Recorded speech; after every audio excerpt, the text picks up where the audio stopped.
Hey, what is up, boys and girls? It's your pal right here, Black Avenger, aka the Black Azrael, Lee Sanders, and you are checking out a special RCWR show called That Match Edition, as we are going to be talking about the WWE Extreme Rules pay-per-view that's going to be coming up this Sunday from the New Jersey area at the Izod Center. And man, if you can't be there live to see the event in person, you have the next best thing, which is checking it out through your local cable or satellite provider. And hey, heads up, you got Dish Network, AT&T U, DirecTV, and a couple of others that have actually decided that they were not going to be picking up this pay-per-view and that they're going to be evaluating their relationship with WWE on a month-to-month basis, at least when it comes to the pay-per-views. So if you're left out in the cold, you have the next best thing, which is going over to WWE.com. Set yourself up for that WWE network. Get it for about $9.99, and you'll be able to watch the pay-per-view event on there. Little heads up for you guys. We're going to be breaking this whole card down. That's going to be coming up from Sunday's pay-per-view. I'll give you my picks on who I think is going to be walking away victorious. Also give you guys some input on what we might be able to expect leading up into the next respective pay-per-view. So kick on back, relax, and enjoy this special edition of the RCWR show. You can definitely be a part of this episode. Let me know who you think might be walking away victorious. Let me know if maybe you're going to be checking out this pay-per-view, or if not, by just posting those comments down below. You can also interact on Twitter at the RCWR Show, Facebook at Infinity One Productions, and please give us a like while you're there. And hey, this episode is being sponsored in part by our good friends over at Big Sky Wrestling, where the sky is the limit and all things wrestling, comedy, music, just overall great entertainment. Check them out at BigSkyWrestling.com, and also give them a follow on Facebook and Twitter at Big Sky Wrestling. Let's go on ahead and let's jump into it. So this is the sixth time that we're going to be getting this Extreme Rules pay-per-view event. And I know for those that are pretty close over there in that New Jersey area, they may not like the fact that this isn't exactly ECW-ish, as it's changed a lot over the years. But you know what, man? You got to give WWE credit. They've been around for a long time. This Extreme Rules pay-per-view, it's been around annually past several years, where you have the hardcore road trips and the extreme rising promotions that have just been failing miserably. WWE's version of Extreme just seems to continue to go strong, and it's definitely not going to be any different this Sunday night. Kicking things off, we have our pre-show match, and it's actually one that I'm going to be skipping for the first time in WWE pay-per-view history, for the first time in WWE pre-show history. Yeah, Il Torito is taking on Hornswoggle in a WEELC match. I guess that's a Wee LC match is how they're calling it. Have nothing but I just, what can I say about this particular match? I don't care about this particular match. I think this is the worst pre-show match that WWE could give its fans. Somebody in the back had saw what these two guys had did a couple of weeks back. I believe it was on a respected episode of SmackDown, and they said, man, this is pretty freaking good. I wonder if maybe they had did this like around a garage area, and they were just lighting up a big fat fatty, and it just went, you know, that Hornswoggle and El Torito match was really something, man. Maybe we should have that go down at a pay-per-view. Yeah, that would actually be cool. And boom, this is how we got this particular match. I mean, I appreciate WWE trying to give fans variety and everything, but I can't help but kind of think about it from just that true entertainment standpoint of, okay, you want people to really be sold on getting this Extreme Rules pay-per-view. You want people to feel as though, oh, I can't miss out on this. This is going to be on point. I need to check out this pay-per-view. Where can I order it? Is it through my cable or satellite provider? Is it through the WWE network? How? Tell me, how can I get this pay-per-view event? Okay, and to just kind of have it all be revolved around this particular match for a pre-show, knowing that there are people that are just so deserving of being in this precious spot. I mean, my God, we don't have Damian Sandow anywhere on here. We don't have Dolph Ziggler on here. You're like, what the hell, man? These guys aren't even on here. And the way the card is looking right now, unless it's going to be an impromptu match, we don't have Sheamus on here. There's no Sheamus on here. You're kind of like, what the fuck is going on here? And I just can't help but be a little bit frustrated for some of those names that I mentioned. And I'm sure many of you all could probably and very elaborately come up with more names that you feel should be in that pre-show spot. But we'd be going into it for several minutes just coming up with all different types of names, but we can definitely be in agreement that there are guys that are definitely worthy of being in that pre-show spot, even if it's just a pre-show. We can be in agreement on that, right? So for me, I just really don't care about this match. What I think is even more here's what's funny, is the fact that Los Matadors, they just haven't been able to get over. It's their mascot, Il Torito, that's been able to get them over. 3MB has just been jobbing the people left and right. I've said it over the past several months. Recently said it a couple of weeks back that with 3MB, Heath Slater, Drew McIntyre, it's just time for these guys to be taken up to that next level. I think 3MB has ran its course, but now it's looking like they're kind of interesting again because they got Hornswoggle with them and all that. And I mean, honestly, it's just really about these two little short guys that's getting these respected teams over, I feel. But for me, I just don't have high tolerance for silliness like this. So I'm actually going to be skipping this pre-show match. I don't care what happens. Unless you guys come at me and you say, please, Lee, can you check out the match? Let us know what happened. That's the only way I'm going to be covering it. So let's throw that one out the table. Let's go to the actual pay-per-view card itself. Let us start off with the triple threat match that's going to be going on between Jack Swagger, Rob Van Dam, and Antonio Cesaro.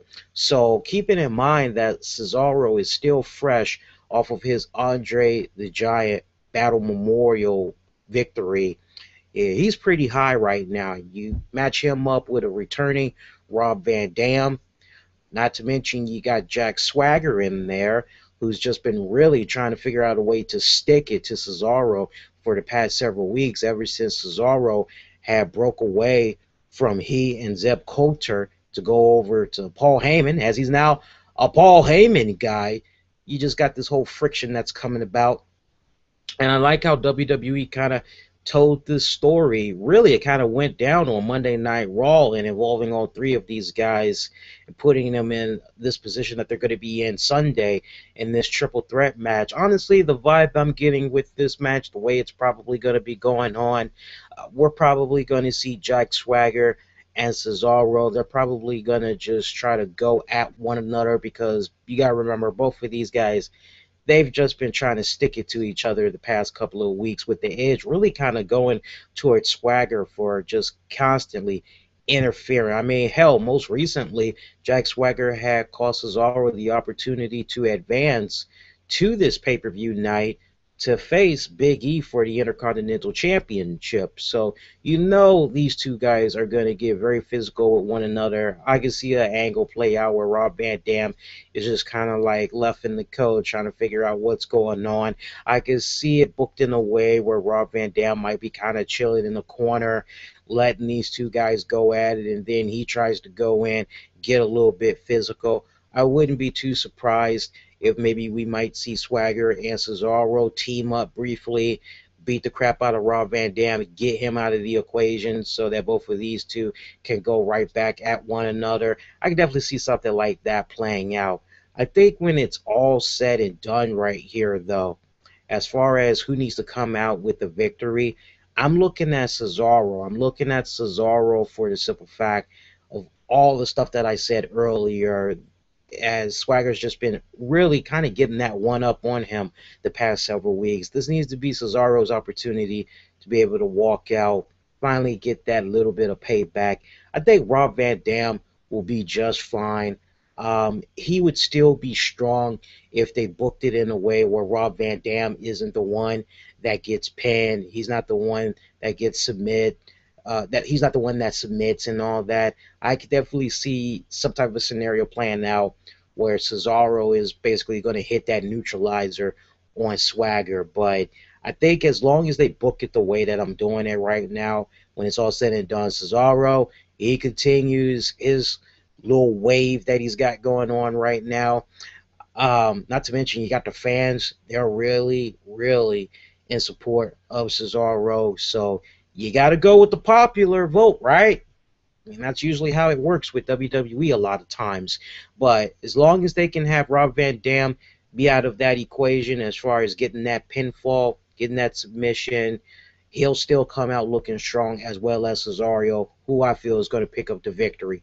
Next match, we got Alexander Rusev taking on Xavier Woods, R-Truth, 2-on-1 handicap match. I really don't care about this match. I mean, quite honestly, I would be more entertained seeing Hugh Jackman talking to Professor Xavier Woods. After all, Xavier is in college. He's about to get his degree, I believe, in psychology and all that.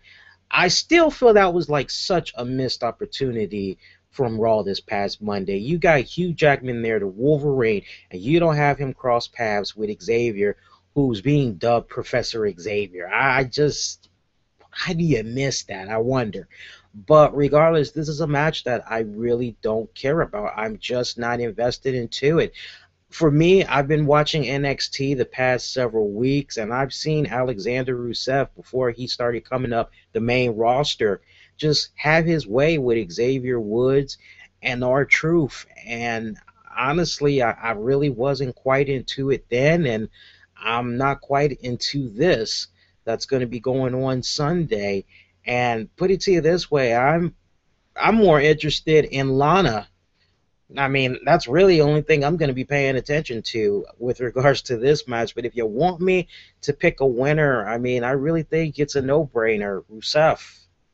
I mean, I can see R-Truth, Xavier Woods. They're going to try to do their best to just really gang up on Rusev and all that. And WWE is probably going to try to book this in a way where they try to showcase the endurance and the strength of Alexander Rusev and all that, and how, hey, he was able to beat not one man but two and all that. He's going to pick up the victory. I think we all can see that. I mean, come on.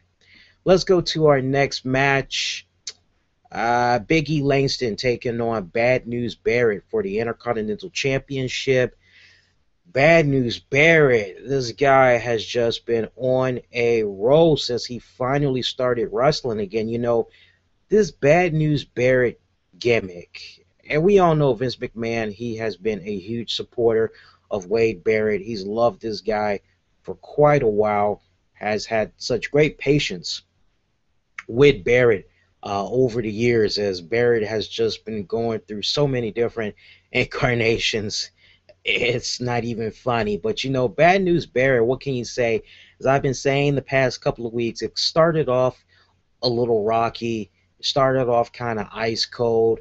You had to kind of warm up to it over time. And I will admit that over the weeks, it just seems like it just has gotten more fine-tuned, if you will.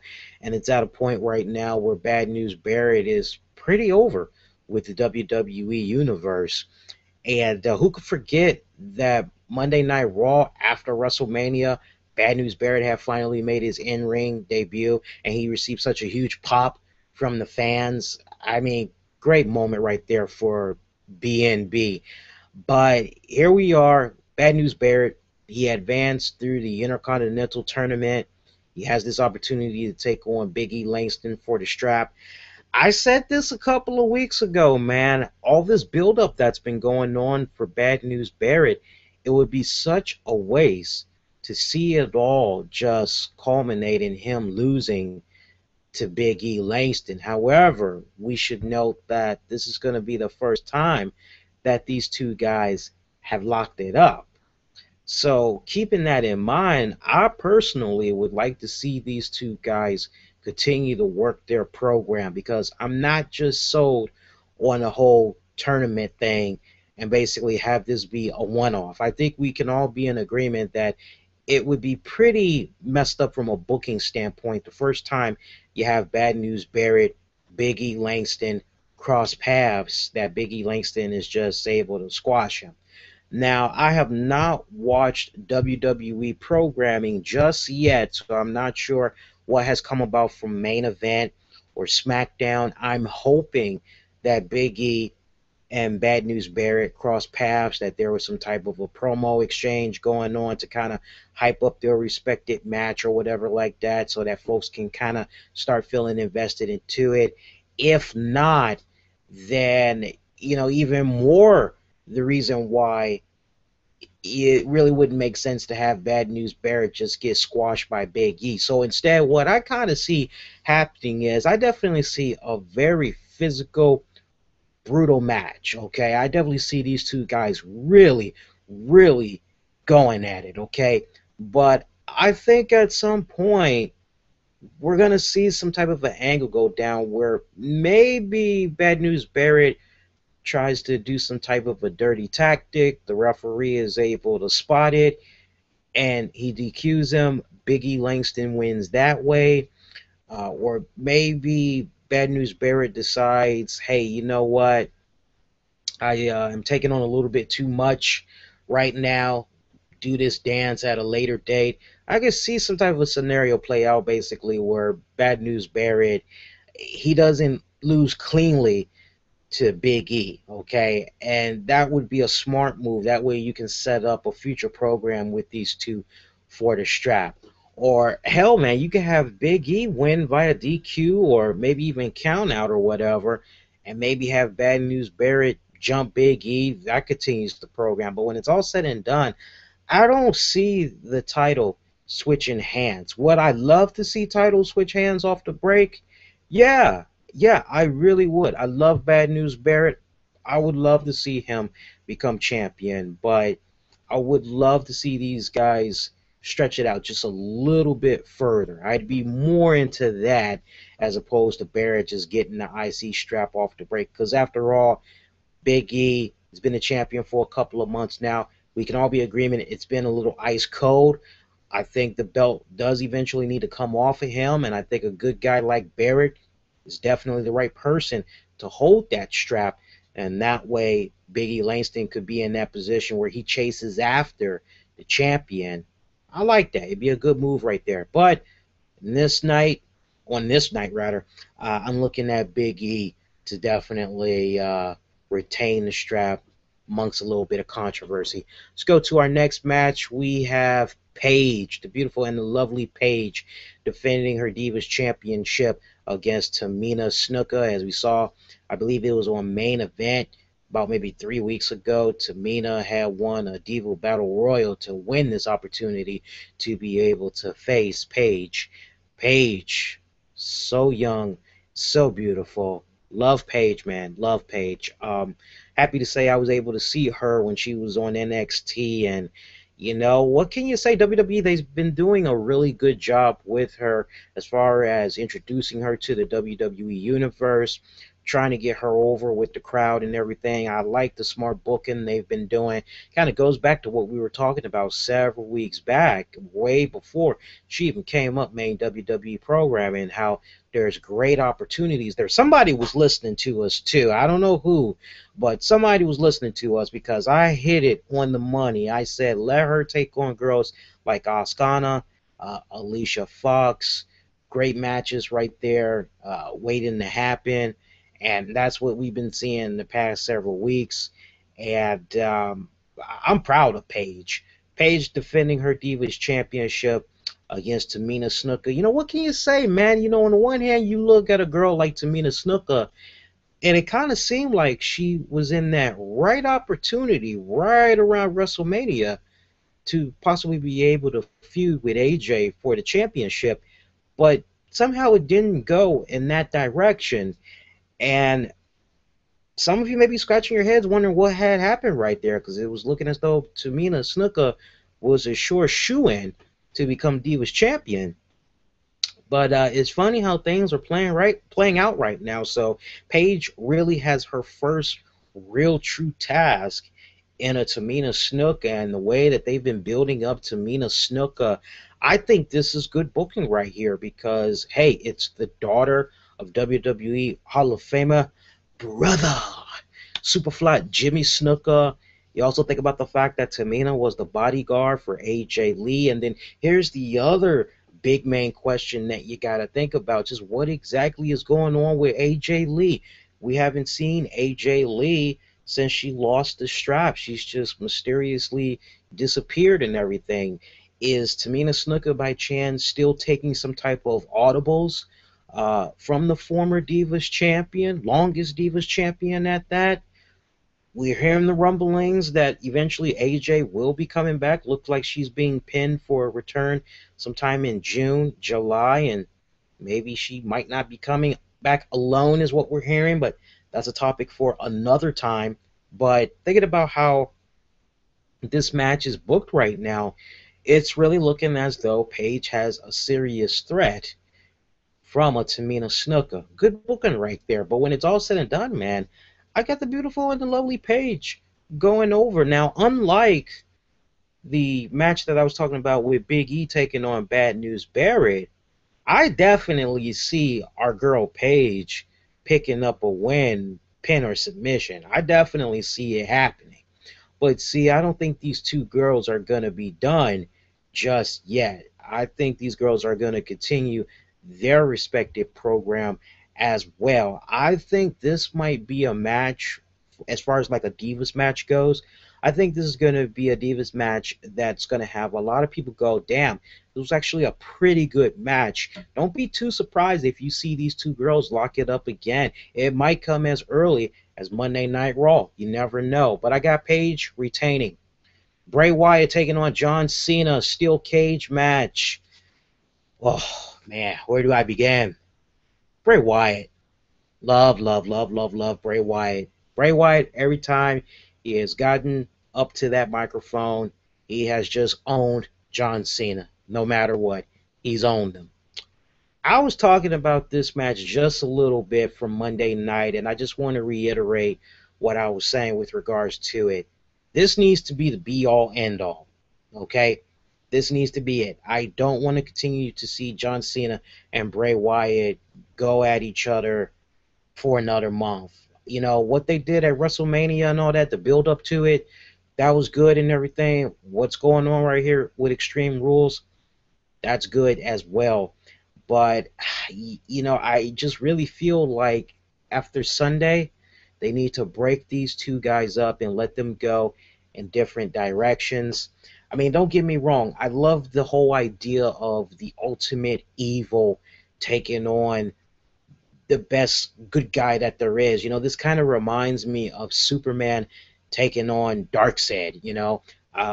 That's exactly what it reminds me of, really. Or Superman taking on God.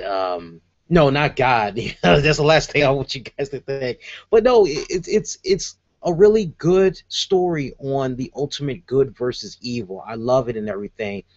And seeing as how John Cena had picked up the victory over Bray Wyatt at WrestleMania, I think it only serves right that you have Bray Wyatt go over John Cena on Sunday. Of course, if you were to have that go down, one could make the argument that Bray Wyatt is going to continue to just stick that fork and turn it in the back of John Cena's. And folks, whether some of you all like it or not, these two guys may continue their program. It doesn't make sense to me to see John Cena go over Bray Wyatt for a second consecutive pay-per-view. That just makes no sense because you would be taking away some serious momentum from Bray Wyatt. Can he afford to lose? Yeah, but I mean, come on, man. Fresh off WrestleMania, and then a couple of weeks later, you have him lose at another pay-per-view. That doesn't quite add up to me. I think the smart booking right here is to have Bray Wyatt go over. And I know this match was booked in a way where Cena, Bray Wyatt, it's supposedly going to be one-on-one and everything. But I can definitely see something play out where maybe it turns out Luke Harper, Eric Rowan, they somehow managed to get under the ring and they're just under there for like probably half of the night until it comes to this match. And I can just see a scenario playing out where these two guys, they reveal themselves. And if I was booking this, I would love to see like just a bloody beatdown occur for John Cena. I mean, just a serious mugging that would occur. And that is how you have Bray Wyatt, whatever heat, whatever momentum he had at WrestleMania. Not that it was really lost, but basically he gets back that WrestleMania loss for that 3-on-1 beatdown that they do to John Cena inside that steel cage. I would not be too surprised if that would be like really the poster image that you see on WWE's website as the precious John Cena is just decimated by the Wyatt family.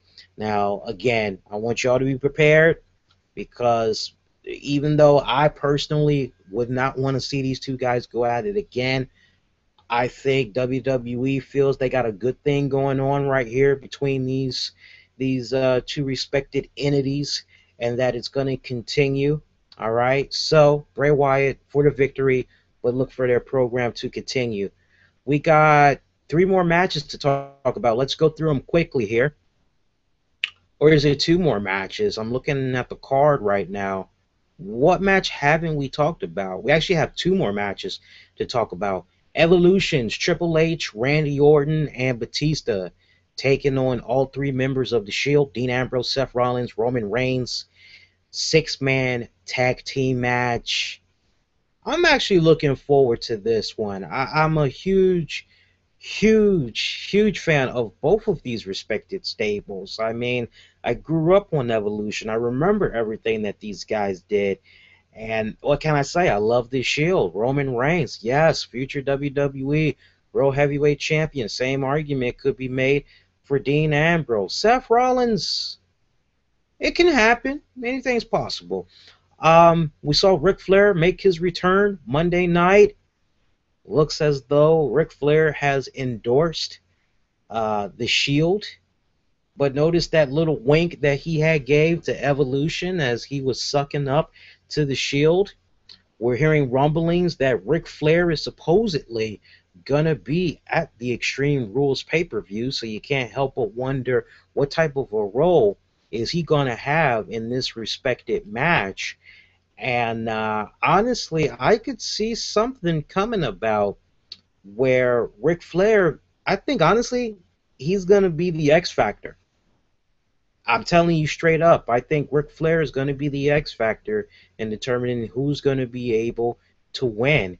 And I'm just going based off of that wink that he had gave on Monday night. I could definitely see something playing out in a way where Ric Flair is going to cost the Shield a victory over Evolution. But, get ready for this.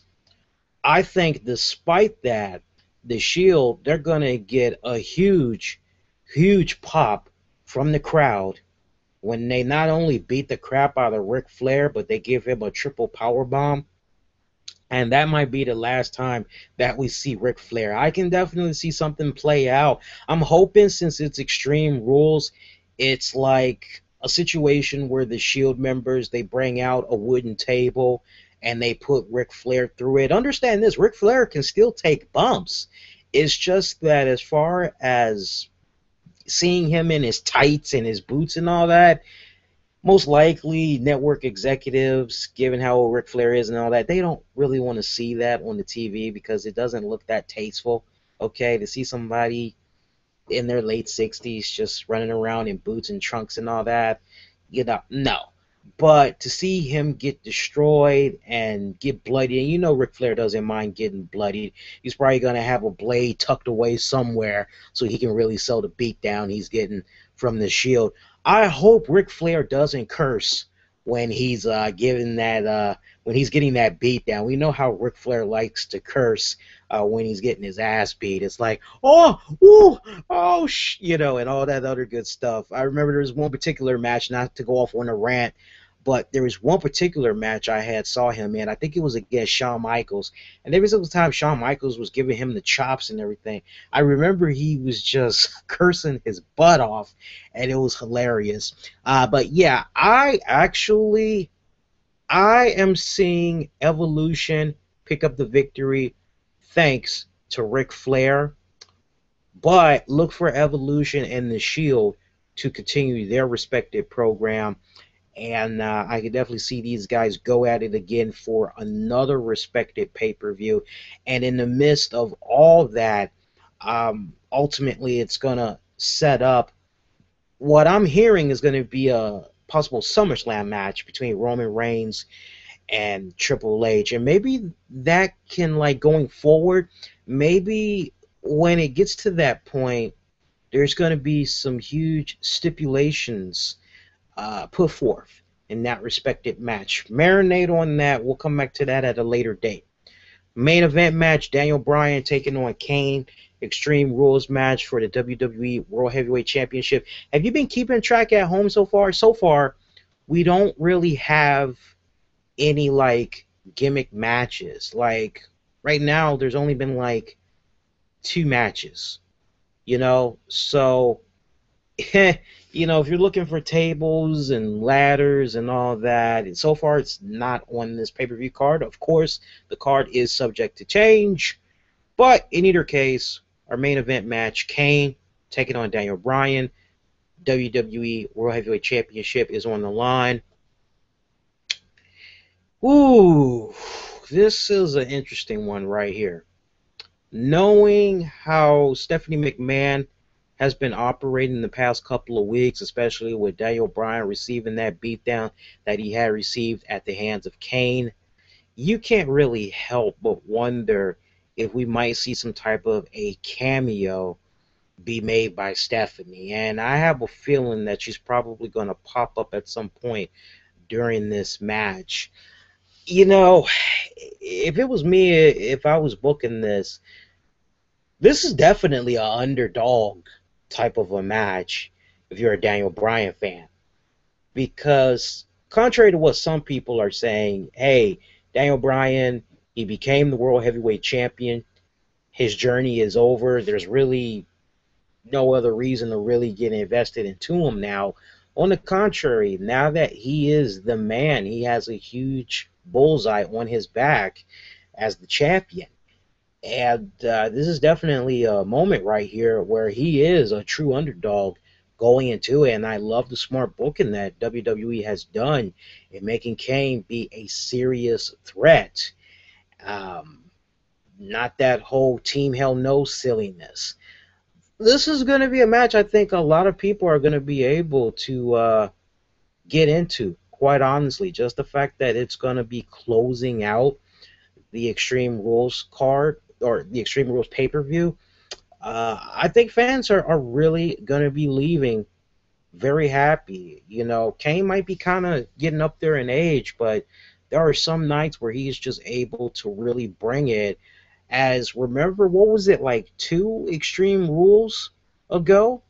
Or maybe 3 Extreme Rules ago when it was Kane taking on John Cena. I think it was an ambulance match. I mean, that was really, really good. Even you non-Cena fans would have to admit that that was a really good match. Kane has his nights. So, yeah, I definitely feel this match is going to be really on point and everything. It's going to give Daniel Bryan an opportunity to show his aggressive side. Remember, he received not one, not two, but like three tombstone pile drivers. One of them was on some steel steps. He was put through an announcer's table. He received a beatdown this past Monday night on Raw. And no doubt, Daniel Bryan, he's has a chip on his shoulders. He's got that mean streak right now, as was apparent when he came out Monday night and he was talking to Stephanie and everything. He just kind of had a little bit of a mean streak in him. And I think Daniel Bryan is going to be looking to go medieval on Kane's ass. Okay. Yeah, so I definitely see a mean streak coming out of Daniel Bryan that's going to showcase him in a way where I think the commentators are going to be like, oh my God, never seen this side of Daniel Bryan before. Daniel Bryan has really proven that he can go extreme. And I can definitely see them hyping him up and everything. When it's all said and done, Daniel Bryan, he's definitely going to be able to retain his championship. What I personally would love to see happen is Stephanie McMahon be at ringside watching everything. And I'd love to see maybe some type of miscommunication between her and Daniel Bryan, like in a way where maybe at one point she tries to help out Daniel Bryan, like maybe she tries to give him a steel chair or something like that. Because remember, Stephanie's whole argument is she didn't know Kane was going to go medieval on Daniel Bryan a couple of weeks ago, and that she's sorry. And you've seen how she's tried to make it up to Daniel Bryan and Brie, but they aren't really buying it and everything. So I wouldn't be too surprised if maybe Steph tries to like, here, Daniel, here's a steel chair, whatever, and Daniel Bryan rejects it, and he tries to go at it at his own accord, and that could cause a little bit of a advantage for Kane, who's able to, take advantage of the distractions and everything. But when it's all said and done, I could definitely see Daniel Bryan retaining, but then maybe post-match, maybe Kane like tries to destroy Daniel Bryan again. I don't know, for some weird reason, guys, I'm just getting this vibe that Kane and Daniel Bryan are quite done just yet. You know what I'm saying? I mean, if you really think about it and you look at this overall card, as far as like who could possibly be next to step in to be a #1 contender to take on Daniel Bryan for the strap, right now, looking at the card, I don't see that right now. I don't. I mean, unless you're going to do some type of a tournament and you bring in Big E Langston, you bring in Sheamus, you bring in Damian Sandow, the Rhodes brothers. I mean, I can go on and on. Unless you're going to do some type of a tournament to crown a new #1 contender to meet Daniel Bryan at the next pay-per-view, folks, I'm calling it right now. It's an early prediction. I think it's going to be Kane possibly taking on Daniel Bryan for the next pay-per-view. I'm getting a weird impression that it could be Daniel Bryan taking on CM Punk, maybe at SummerSlam.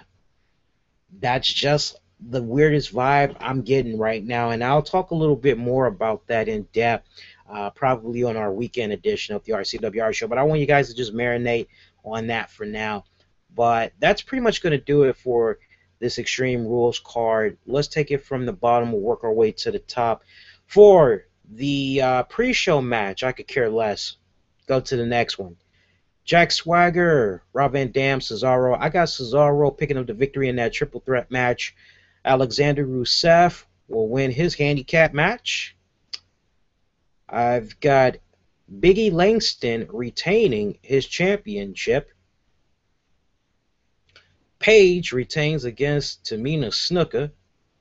Bray Wyatt gets the victory over John Cena in their steel cage match.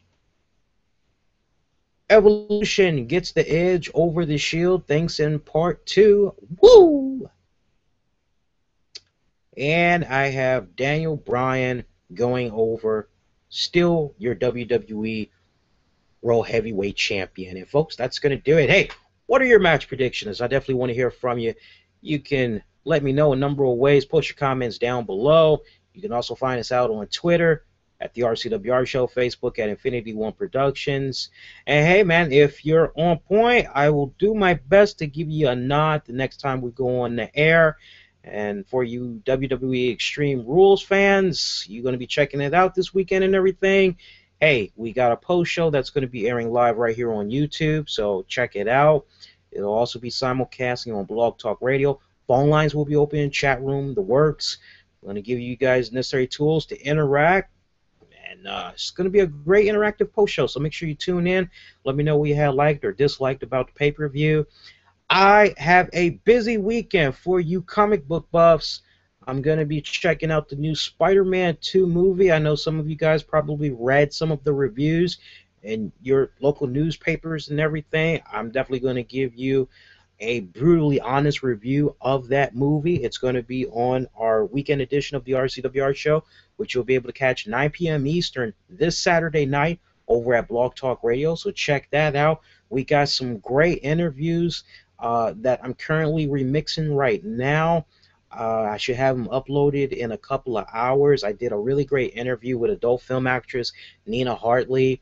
Also had chatted it up with Kayfabe Commentaries Sean Oliver. So for you guys that love those shoot interviews that he be doing, check it out. It's great stuff. It's available right now. Right now, I have the links for it on YouTube.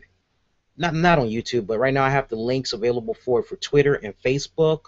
But right now I'm remixing it so I can release it on other platforms, and so that you guys can check it out on the download. So if you're doing an all-nighter tonight or this weekend, check out our feed on iTunes, Stitcher, Spreaker, SoundCloud. We'll definitely have it available on there and everything. And yeah, folks, that's going to do it. All right. So, one and only Black Avenger Lee Sanders. Once again, this episode was sponsored in part by our good friends at Big Sky Wrestling. Make sure you show them some love. Check them out. Wish all y'all to be safe. Be kind to one another. Let's do this again. Hopefully this Sunday. Everybody, take care.